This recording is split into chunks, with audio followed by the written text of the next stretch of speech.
Hello everyone, welcome back to my channel. I am Kedar. I am an architect and a computational designer who likes to work with generative AI. And in today's video, I want to talk about the licensing of these generative AI models. I've been contemplating for the past 2-3 months, should I make this video or not? But I think it's really important to know the licensing of these models before you get caught up in one of the models ecosystem, because right now we have Flux ecosystem, we have qwen ecosystem, we have sdxl ecosystem, and jumping between them is taking a lot of time because you have to constantly change and adapt your workflows. So that is why before you want to select one model, I would highly recommend you to read the licensing terms. And for this video, I wanted to focus on these 5 licensing which cover most of the AI models. That will be CreativeML OpenRail for sdxl, Apache 2.0 for qwen and WAN 2.2, MIT license for Hydream, Flux licensing for Flux. Now because Flux has open weight model as well as commercial model, that's why they have their own licensing types. And then lastly, we look at a custom SAS terms for Nano Banana. And before I begin the video, I wanted to give you a disclaimer. I will be looking at these licensing from the lens of output or derivatives, that could be image, videos and LoRa's, but not through a lens of training data or source code, because the licensing for that is different. And like I said in the beginning of the video, I'm an architect who likes to work with generative AI. I am not a lawyer, so please don't take any of this as a legal advice. If you have selected any particular model, I would recommend you to personally read the entire terms and conditions licensing before using it in your workflow or offices. Okay. And you might be wondering why am I talking so much about licensing? Aren't we over this? People have already moved on. They are already using all of these models. Why do we need to know this licensing? And I used to think the same thing, like, isn't it okay that why do we need to know this? But then I thought for myself, what is important for me? And for me, these 4 things are really important. The first one is who owns the data, which will be your input. Now I use my photograph on all of these models, but who owns that? And then who owns the output of that as well? Are we owning it as a partnership between me as a person who creates it and the company because they give the AI model, or do I get to own the output 100%? Similarly, I wanted to figure out which models are actually open source, because there are some models which try to be open source but they are not. So for me, it was important to see this as well. Then there are some of the models like Nano Banana which come with a logo.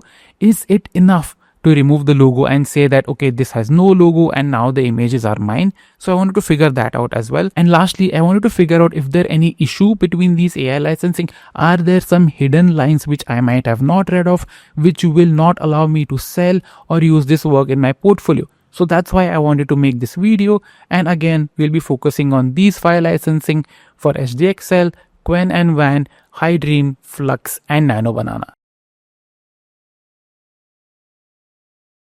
So the first licensing type, like I said, will be CreativeML OpenRail ++-M, and this is for sdxl. So if you go to the stability.ai website, they're talking about sdxl, which was released in 2023. It's crazy, it's already been 2 years. But if you scroll down, you will see this, which says sdxl 1.0 is released under the CreativeML OpenRail license.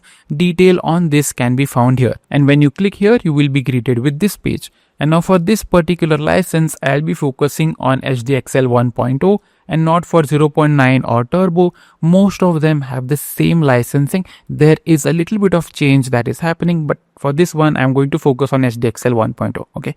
This might become a little bit of a technical video. So what I will do, I would compartmentalize this licensing into different chapters on the YouTube video so that you can see the licensing that you want. Seeing all of this together might be a bit overwhelming, because it was overwhelming for myself. So just putting it out there. So let's read the license for CreativeML OpenRail, and I will highlight some of the lines which I think are important. If you want, of course, you can read the entire licensing. Now here, the first point is that, in short, this license strives for both the open and responsible downstream use of the accompanying model. So they're telling that what is this license about? It is for open source and responsible use of this model. Okay.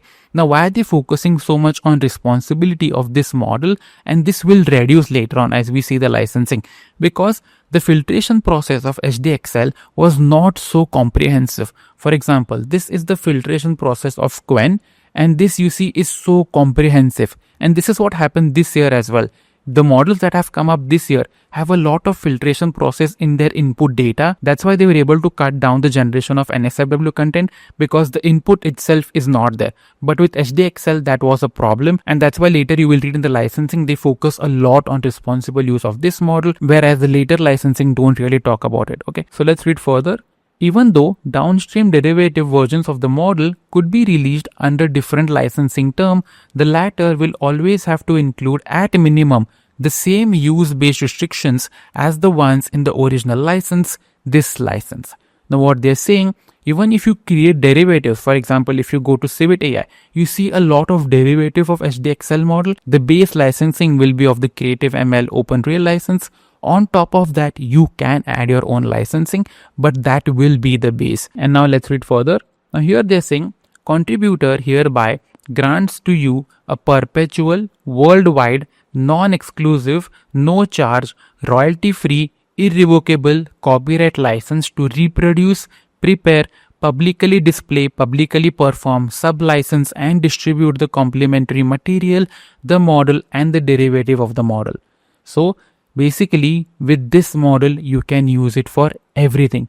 And that is why even today, a lot of people use sdxl, because it is so simple and clear. There is no obstruction at all. You can sell, you can make money, you can make derivative of it. They will not ask you anything.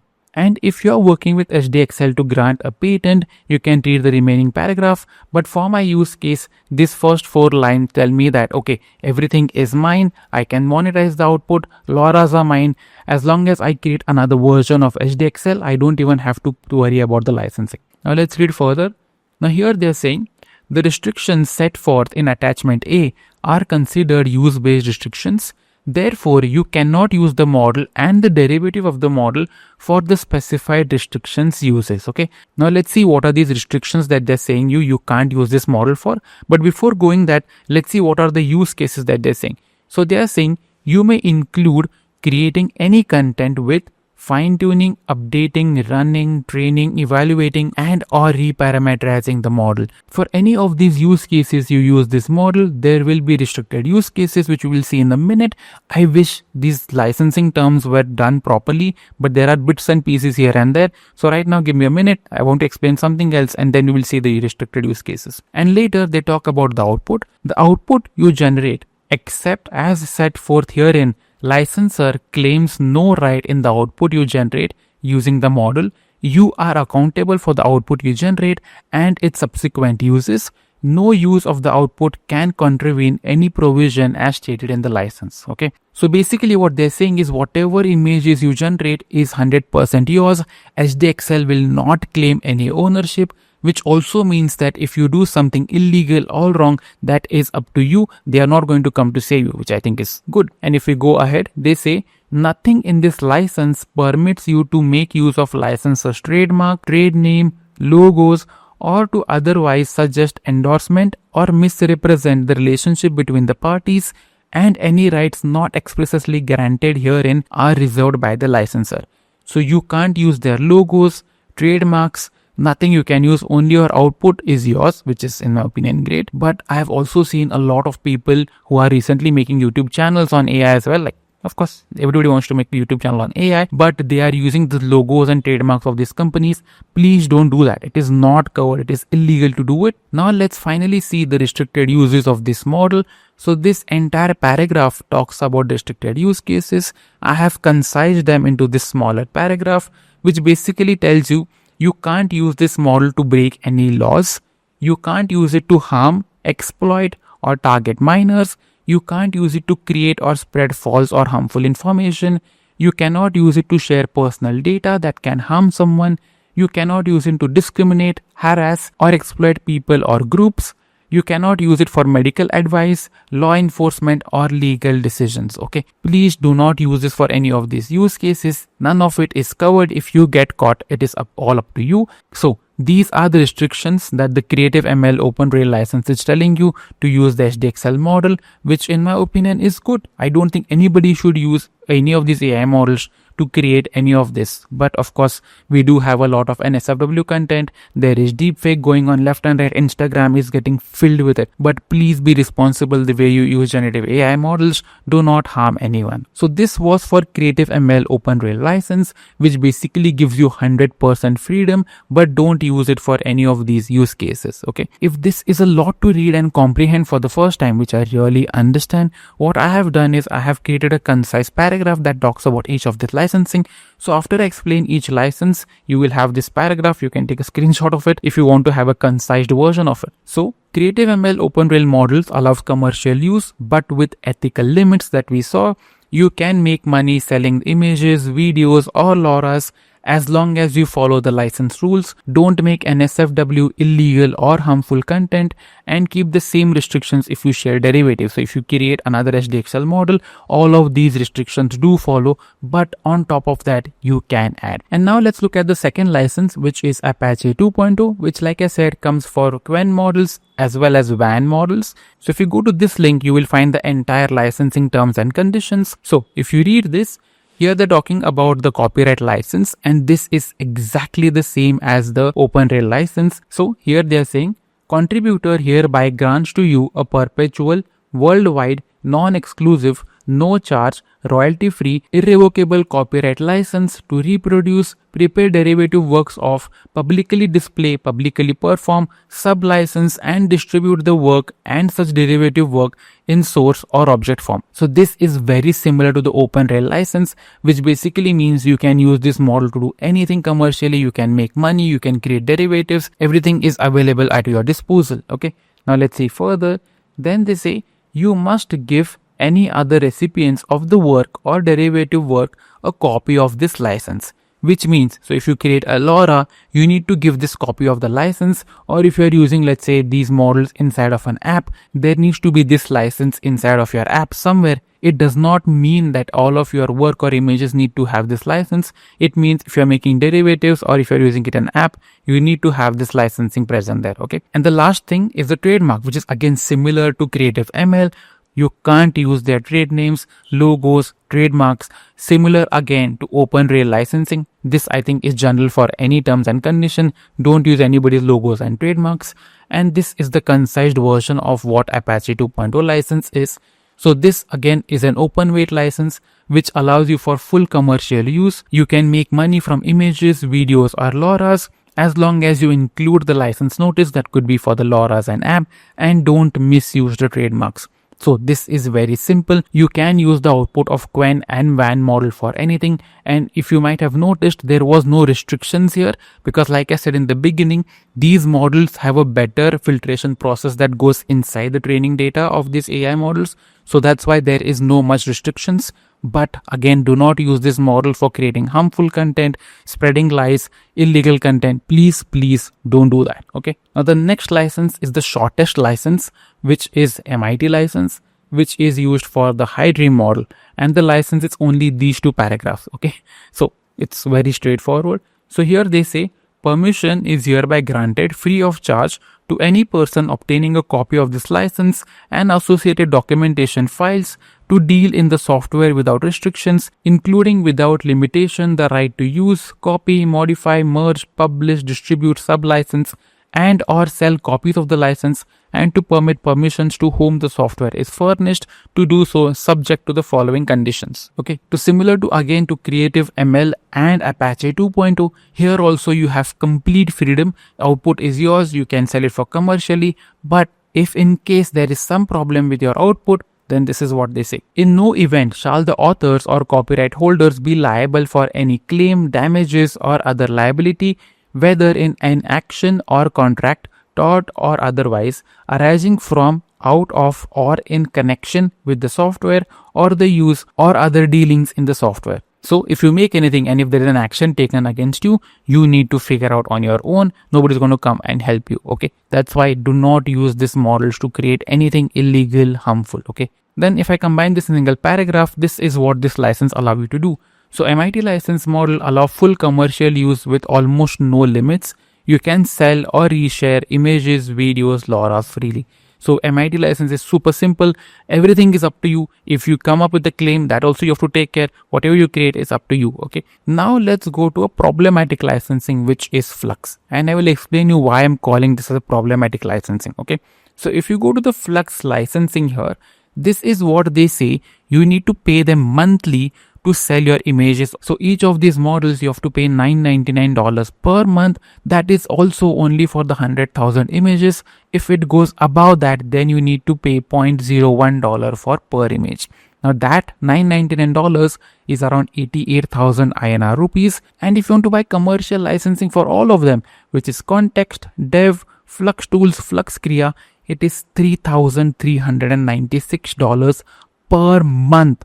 It is insane the amount of money they're charging, and that corresponds to 3 lakh Indian rupees. Okay. Now here is where the problem arises with Flux. If you have this kind of a monthly subscription, then why do you have open weights model? Why do you want to create such confusion? Which is why I don't like to use. I love Flux model. They are so good. But I would have liked if they have either one. Why would you give something open source that we can't commercially use and then have a monthly licensing? Like, why would you have both? I don't know, maybe it's only me who gets angry about this situation. Most of the people are okay with it. I don't know, maybe it's only me thing and not a mass thing. Okay. But anyway, let's read the licensing further. So here inside of FAQ, we have this question, which is, what can I not do with the model unless I have commercial license? So, which means what you can do when you don't buy the license. So they say the terms under which one can use the Flux dev models and derivatives are stated in the non-commercial license. Please review those terms carefully. Okay. Now this non-commercial license is not even there on their website. I had to go through Hugging Face. So this is the non-commercial license for Flux, and this is around 4 months old. So here all of these models, that could be Flux Dev, Flux Fill, Depth, Canny, Redux, Canny LoRa, Depth LoRa, or Context. All of these have the same non-commercial licensing. And let's read what it says. So if I go further, here they are saying, what do you mean by non-commercial purpose? Non-commercial purpose means any of the following uses, but only so far as you do not receive any direct or indirect payment arising from the use of Flux.1 dev model, derivatives, or Flux content filters as listed below. So unless you have the commercial license, no matter what Flux model you use, you cannot monetize it. You can only, I think, use the Flux.NL model because that has Apache 2.0 license and not this licensing. Okay. And what they are saying, what you can do for non-commercial use cases. You can use it for personal research, experiment, testing for the benefit of public knowledge, personal study, private entertainment, hobby projects, or otherwise not directly or indirectly connected to any commercial activities, business operations, or employment responsibilities.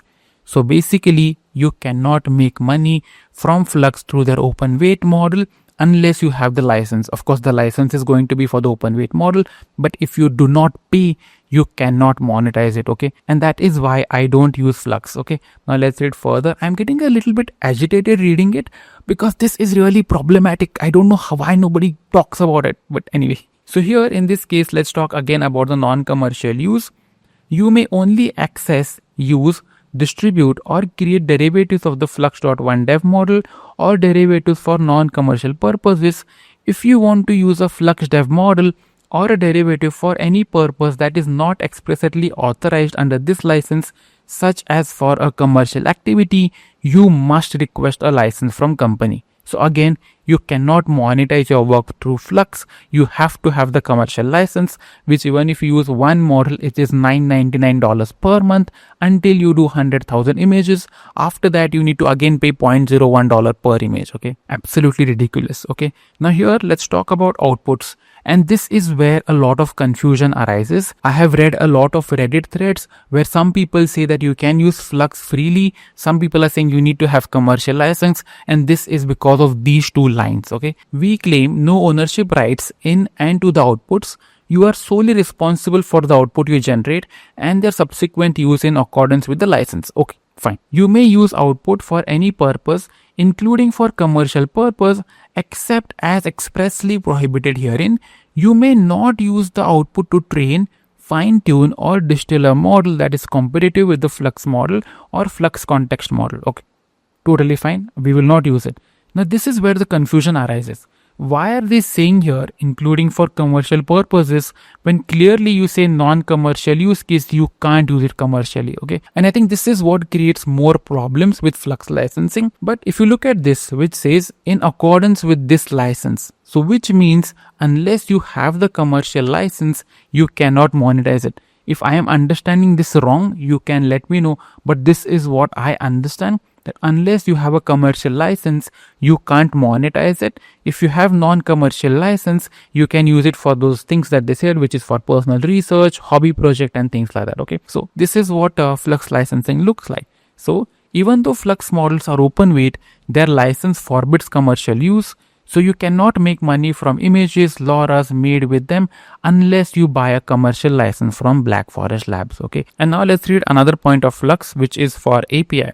So here there's a question, can I offer the model through my product's API? And they say, no, the license does not allow for hosting an external facing API endpoint with the model. However, you can integrate the model into a customer application for internal use or customer facing services that don't expose the model via API. If you want to provide an API endpoint to the model, please contact our sales team. Okay, now you might be wondering why I want to know about API, but if you know with Comfy UI, you do get some Flux API tools, that is Flux Context Pro, Context Max, Context Multiple Images. So I wanted to know what happens to the input that we add into these APIs and the output. Okay, so this is the licensing for a Flux API, which was released on May 29th. And here they are saying this, your license to us, you grant us a fully paid, royalty-free, perpetual, irrevocable, worldwide, non-exclusive and fully sub-licensable right and license to use, sub-license, distribute, reproduce, modify, adapt, publicly perform and publicly displays your input and output for the purposes of operating the Flux services, improving our products and services and developing new products and services. Okay, so when you use Flux via API, they are going to use your input and output for training process. Everybody can see what you're using because they say publicly display and publicly perform. But just wanted to put it out there that if you're using Flux through API, your input and output will be used for training process,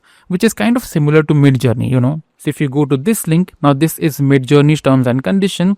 In the first para, they say this policy applies to the personal data that Midjourney collects, uses and discloses, and which may include data collected through the services, data collected through the process of training Midjourney machine learning algorithms. So they are saying whatever data we collect from you, we might use it to train their models. And what are these personal data that they collect? These are all of it. I'm going to highlight one which says prompt that you include, including text, images and those generated from spoken input and summarized into text, and other content such as photos, videos, documents and messages that you input into services. So whatever you input even in Midjourney, they will be used in the training set. So in this video, I am not trying to tell you which model to use, which model not to use. I do use Midjourney, I use Flux as well. All I'm trying to tell you is that think about what are the use cases you're using them for. If it is something generic, fine, doesn't really matter, because your work will be used in their training process. You don't want your work suddenly come up after 3-4 years publicly displayed that this is being used by Flux, where it is your intellectual property. So please be aware of when to use this model. Okay, now let's go again with Flux. So with Flux, you also have self-hosted commercial license. So you have these websites where you can select different models. This is what the licensing for those websites is. This gives you 100% freedom because they are getting monetized when you use their model. Also, I think they can use their input and output, but I would recommend you to read this if you're using it for self-hosted commercial licensing. Okay, so in short, this is what Flux licensing looks like. So if you're using the non-commercial license, you cannot monetize it. If you want to make money from Flux licensing, you need to buy the monthly subscription of $999 for each of the models. And if you're using Flux via API, your data will be displayed, shared, and can be used for training process. And this is the only reason why I don't use Flux. It is an absolutely brilliant model, but I don't want to use this. Maybe I am paranoid, but after reading all of this, I can't in my right mind use this model. Okay, but maybe I am wrong. You can let me know in the comments that do you like this licensing type? Are you using these models for your commercial work? Maybe I don't know something. And now let's see the last licensing type, which is the custom SaaS terms, which basically is software as a service. In this case, we'll be looking at Nano Banana. So the first restriction with the Gemini is the age. So you must be 18 years of age or older to use the APIs. So you need to be 18 to use this model, which in my opinion is good. Okay. Now if you see the restrictions, so here they are saying you may not use the service to develop model that compete with the service, example Gemini API or Google AI Studio. You also may not attempt to reverse engineer, extract or replicate any component of the services, including the underlying data or model, example parameter weights. Okay. So with this Nano Banana, you cannot create a LoRa of your own, because then you will be manipulating the parameters. That's what I understand. Okay, let's go ahead. The services include safety features to block harmful content, such as content that violates our prohibited use policy. Okay, now first let's see what is this prohibited use policy. Again, I have concised it into a single paragraph. So these are the things that they have prohibited for using Gen AI, where you can't use it for illegal, harmful or unsafe activities. You can't use it to violate others' rights and privacy. You can't use it to harm, hack or disrupt Google's or other system. You can't make or share violent, hateful or sexual content. You can't spread lies, scam or impersonate people to deceive. So you cannot use Google's AI model to do anything of this. Now let's read ahead the licensing of Google. Now the way they have done licensing is separate for unpaid services and the paid services. So first let's look at unpaid services. Now here they are saying, when you use unpaid services, including for example Google AI Studio and the unpaid quota on Gemini API, Google uses the content you submit to the services and any generated responses to provide, improve and develop Google products and services and machine learning technologies, including Google enterprise features, products and services consistent with our privacy policy. So if you are using unpaid services of Google to create any of these images, your data will be shared and might be used in the training process. Okay, so please do not fall for these websites which tell you use Nano Banana mid-journey for free. It is not possible, because in the back end they are going to connect it to Google AI Studio. They are going to remove the logo and give you the image. You will think it's free, but it's actually not free. And even if it is free, your data will be used for training set. Okay, I don't know how many times in this video I have said the data being used for training process, but anyway, let's go ahead. To help with quality and improve our products, human reviewers may read, annotate and process your API input and output. So if you are using Google AI apps for free, even a human will see all your data, and I don't know whether you want that or no. So please be careful. In the next sentence, Google themselves say, do not submit sensitive, confidential or personal information into the unpaid services. Please don't do that. It does not matter this year, but these things will slowly start emerging next year or the year after that, because right now we are still figuring out how to use AI. But once all the data is with these companies which are willingly giving you, we don't know what can happen. Okay. And then here they say, Google only uses content that you import or upload to our model tuning features for their express purpose. So clearly they're saying if you voluntarily upload it, they are going to use it. So when you're using unpaid services, please be careful of what data you're inputting and what they're getting out. Okay. Now let's look at the paid services, which is better in my opinion, which says when you use paid services, including for example the paid quota of the Gemini API, Google doesn't use your prompts, including associated system instructions, cached content and files such as images, videos or document or responses to improve our products, and will process your prompts and response in accordance with the data processing addendum for products where Google is a data processor. Okay. So what they're saying here is that when you use Google's paid services, they will not use your data for training. I'm not sure if they can see it, if human is seeing it, but they will not use for training. Okay, so basically there are only two things. If anybody is offering you paid services, do not hack and find a free version, then your data is gone. Always pay for it. Same with Flux, same with Nano Banana. And if they're completely open source, like in the beginning 3 licensing, then you don't have to worry about it. Okay, so let's see in short what Google licensing is. So Gemini 2.5 Flash Image Nano Banana allows commercial use of generated images. Free use means your data can be used for training. Paid use means it is kept private. You can't train LoRa or new models on their output, which they already said. Must follow Google safety rules, which we already saw. Cannot use Google branding, and all images include a watermark. Okay, so this is what it is. You can 100% sell whatever you create. If you're using unpaid services, your data will be for training. If you're using paid services, your data is free. You can't create any derivatives. And what is this? What does this mean? All image includes a watermark. That is something new. So the other day, somebody contacted me and said, can you teach generative AI? And what do you teach?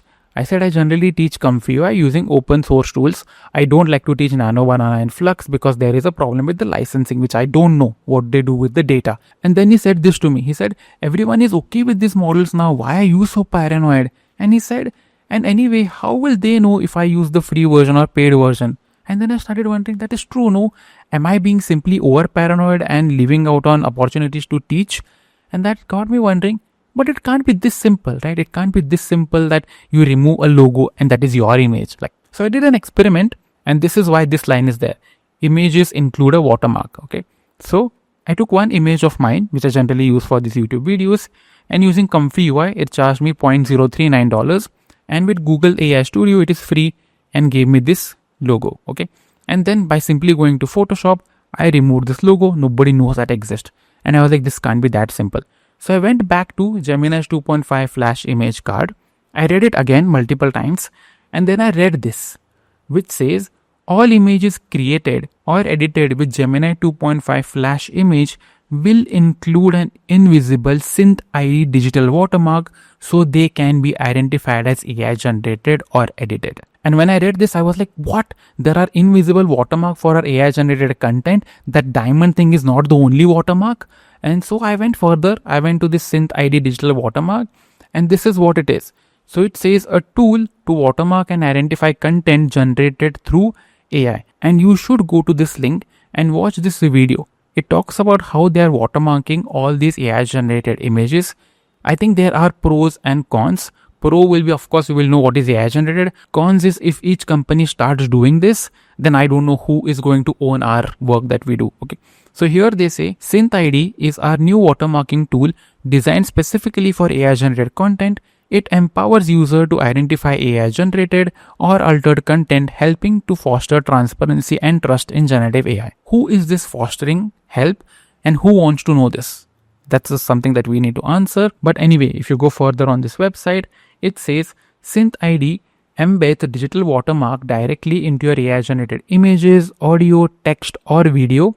The watermark are embedded across Google's generative AI consumer products and are imperceptible to humans but can be detected by Synth ID's technology. So all of your AI generated content from Google has a digital watermark as well. Even if you remove that diamond thingy, you do have digital watermark. So they can easily know what is done using Nano Banana, what is done using any other models. Okay. And if you go further, this is how it says it's going to detect. So the blue inside it says it is AI generated, this is not AI generated, and this it is not sure.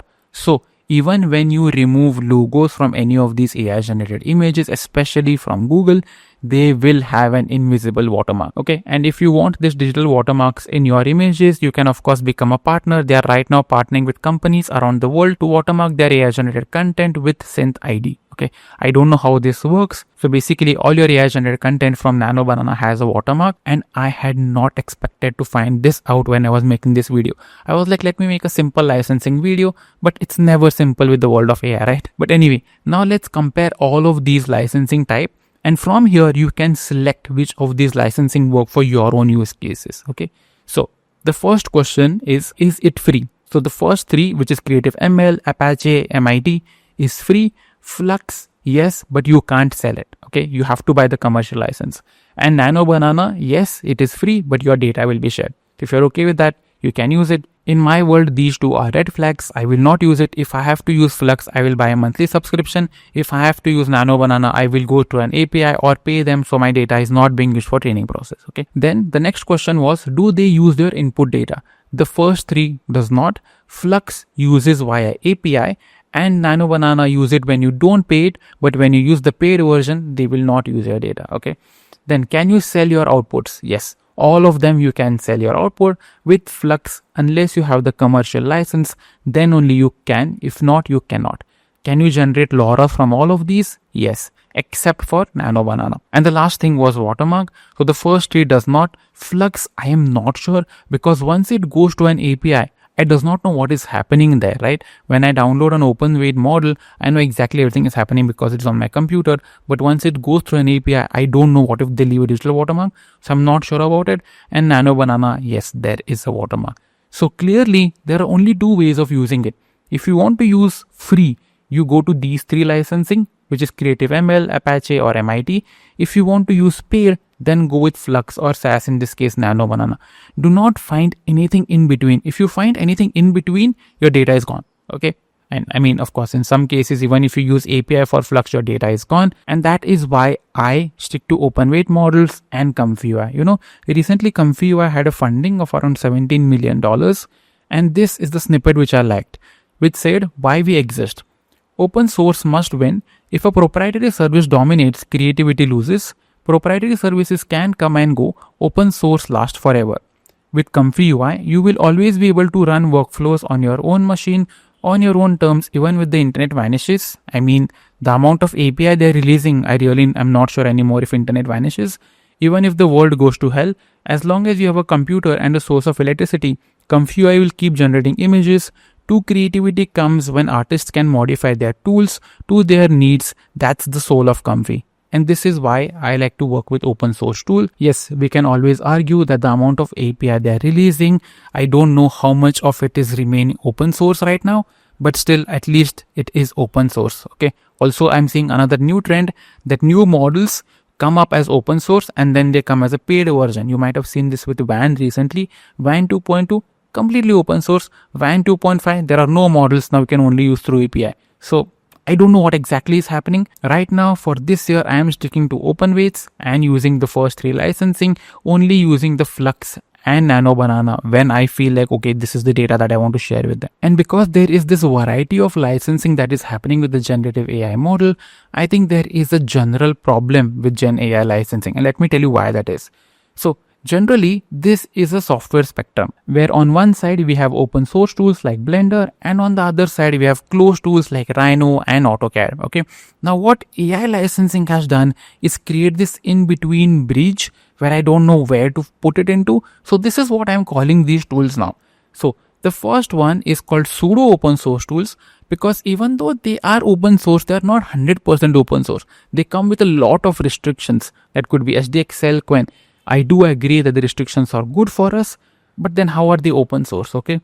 Then I'm calling Flux as false open source tool, which tells you that, okay, we are open source and open weight, but you can't use it commercially. You have to use the commercial license. So then it comes as this false open source tools. And then you have pseudo closed source tools, which is Nano Banana. And I'm calling it pseudo closed because even though you pay money, you don't know what part of your data is going to training set. So by creating these three portals in between open source and closed source is where the problem with Gen AI licensing is. Because nothing is totally open or nothing is really closed. Imagine tomorrow one day Blender wakes up and be like, no, you cannot make characters anymore.